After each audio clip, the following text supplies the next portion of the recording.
My name is Stratis Papaioannou, and I'm professor of Byzantine philology at the University of Crete.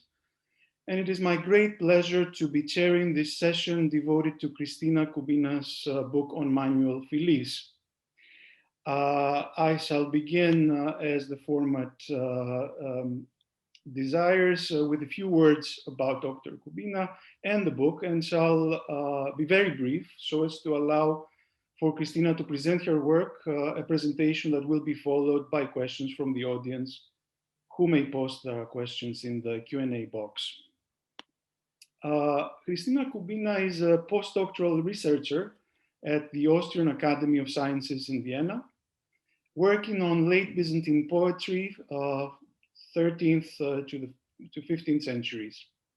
She has studied Greek, Latin, German, and Byzantine studies in Freiburg, as well as Oxford, before pursuing her PhD studies at the University of Vienna. She's also, I'm proud to say, a graduate, so to speak, of the Dumbarton-Oaks Greek Summer School, where I first met her in 2014.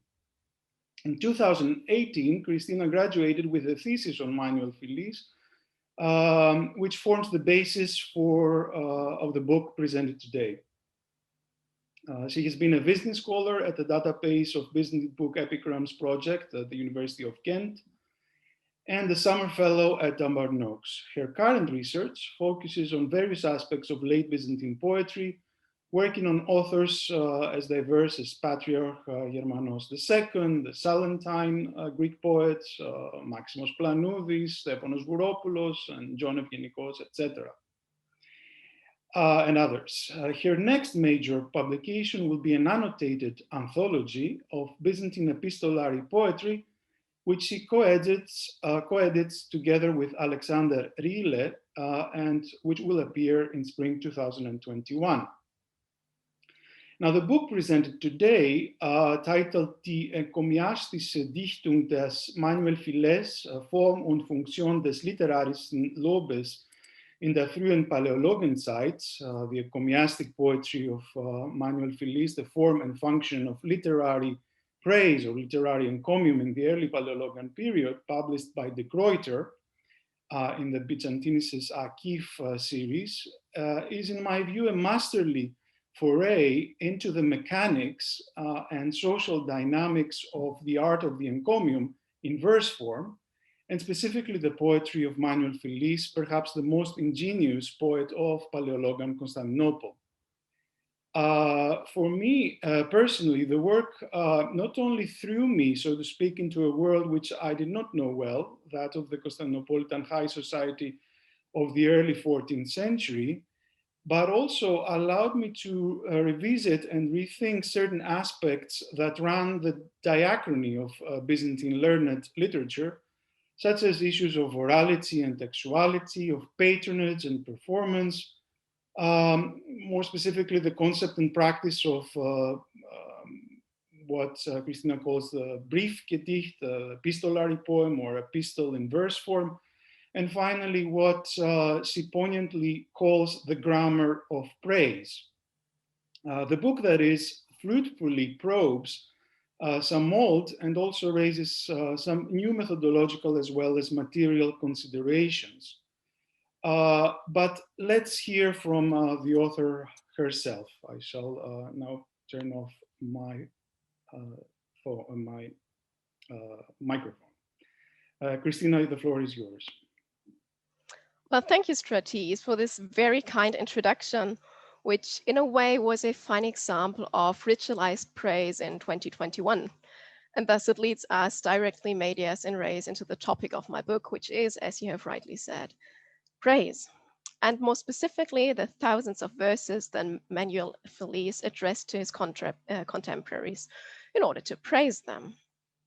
So Philis lived from circa 1270 to after 1332, and he was certainly one of the most accomplished, most productive, and most successful poets and encomiasts of the early Palaiologan period. However, until now, there was no comprehensive monograph treating his poetry from a literary point of view, and this is exactly where my book ties in. Now, let me start with a poem by Philis addressed to Andronikos II, and I will share my screen with you.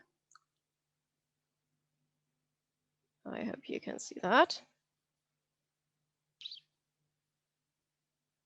Okay, so it reads, "Your emperor, the lord of the creation, having created a new cloak of the first shoots of spring, spun of hidden thread, and woven for the fitting time, and adorned with the dye of flowers, he now cheers the hitherto charmless and bare word.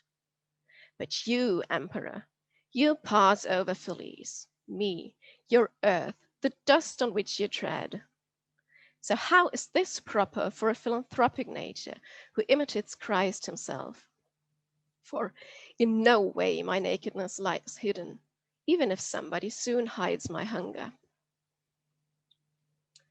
In a way, this short poem touches on many aspects of his encomiastic poetry in a nutshell. So in terms of literary questions, we do find very familiar laudatory topoi. So Phillies states that the emperor should possess philanthropy and that he should imitate Christ, while at the same time he actually doubts whether this is true. In terms of the composition, we find that the poem is based on an antithetical setting where God, the good emperor, is opposed to Andronikos, the bad emperor who does not help Phillies. And this also brings us secondly to the social aspects of the poem, where it is very important that Phillies actually expresses overt criticism when he says, "Well, how can you pass over me?" It also shows that Phillies really does think that poetry should have an impact on him, in that the emperor should help him. And it also shows the self-confidence that Phillies can show in his poems. So on the one hand, he speaks about himself as dust, while on the other hand, he really thinks that the emperor should help him. So these aspects, the literary composition and the sociocultural setting of Phillies' poems, are the main concerns of my book. The book, as you can see, is divided into two parts. The first one deals with philological aspects, which I call the grammar of praise. And the second part is devoted to a sociocultural analysis. So in the first part, I deal with questions of genre, and more specifically, how the encomiastic mode is employed in various genres. I then do analyze motives and the rhetorical devices that Phillies uses in order to construct praise. In the second part, I distinguish between 5 main functions of Phillies' encomiastic poems. These are the literary, the referential, the expressive, the social, and the persuasive function. And we can talk more about that in the Q&A section if you're interested.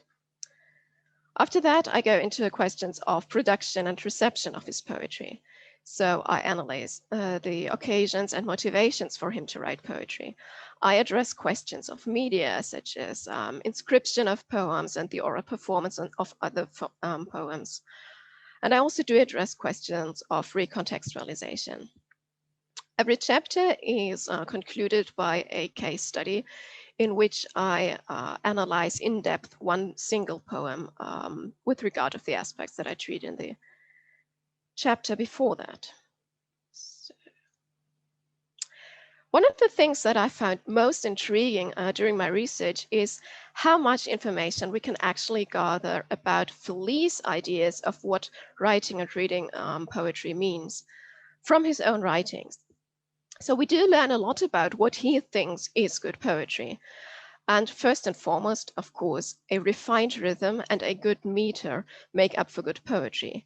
But then we also find very detailed information about rhetorical theory and practice that is important for the composition of his poems. He also speaks quite a lot about social status, both of himself and of his addressees. And he speaks about how it can be manipulated through his poetry and how he can actually be very powerful by using his poetry. Phillies also lets us know many things about the extra literary aims of his poetry. So for example, securing somebody's memory or salvation. And then finally, we really do find a wealth of information about the occasions for which he wrote. We do get information of people who commissioned his poetry. We do get details about performances.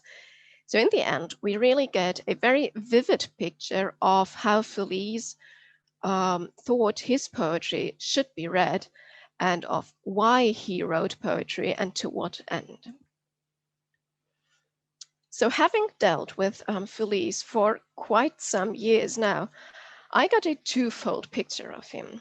I think he's at the same time very typical and very untypical as a Byzantine poet. So he's very typical in terms of his authorial qualities. The topics and literary techniques that he uses are very familiar for everybody who has read like any Byzantine poetry. Yet at the same time, he really shows a distinctive authorial voice in which you can perceive him as a very skillful artist. And with a close reading, we can understand the elaboration of his line of thought. We can see how he subtly swings between praise and blame, which is a very interesting aspect, I think. We can see how he uses meter and rhythm in order to enhance his argument. And we can see a broad spectrum of topics and literary language, which makes up for a multifaceted oeuvre. At the same time, as an author, Felice is very untypical in that he seems to have really made his living almost exclusively on his poetry. Now, in general, and mainly in his verse letters, Felice indulges in talking about himself. He's really fond of himself and letting us know many things about himself. So we get loads of information about his life. Although obviously we do have to keep in mind that when a Byzantine author speaks about himself, there's always some degree of fictionalization at work. However, we can get some hard facts, and these are that he took part in 2 embassies at the end of the 13th century, and that he possessed some land holdings. And that's it. We don't learn anything else about his profession. Yet what he stresses again and again and again is that he's a wonderful poet, a skilled poet, and that he expects remuneration for it. He sometimes only alludes that he thinks that he should get some kind of support for his poems, but he sometimes even writes versified demand notes. So it's very clear that he expects his poetry to have a sometimes material impact for him. And I feel that he was some kind of a freelance poet who sold his works to the elite. And this is something that really sets him apart from other poets who can be compared with him. So let me just mention some examples. The most important poet from the 12th century is an obvious point of comparison. So Theodore Prodromos. He was very skillful, very productive, very popular, very famous, just as Felice was. And he was an accomplished poet, but he was also a court orator and, very importantly so, a teacher. And then if we look at Felice's contemporaries, there's, for example, Maximus Planudes, who wrote poems, and he was a scholar, a monk, and also a teacher. Then we have many, many verses by Theodore Metachetes, a very idiosyncratic work, I have to say. But he was a high state official, and writing poetry was clearly but one occupation for him. And then as a final example, I would like to mention Nikephoros Xanthopoulos, who has left a large and largely unedited oeuvre, which can be compared to Felice's work in many ways, who was a cleric at St. Sophia. So the feeling that I got is that it's really only Felice who was exclusively a poet. Now let me conclude this, this presentation. I think that in the end, Felice should neither be under nor overvalued in his importance for late Byzantine literature. There is no doubt that he was highly popular. He had a lasting impact on Palaiologan literature. His work is transmitted in a high number of manuscripts, so he definitely deserves our attention as a very, very important poet. At the same time, I'd like to stress, I do not think that he's a typical representative of a late Byzantine poet, and exactly because he is only a poet. So I do think that much more work has to be done on late Byzantine poetry and more generally on late Byzantine literature in order to put Felice in his place in the history of Byzantine literature. Thank you very much.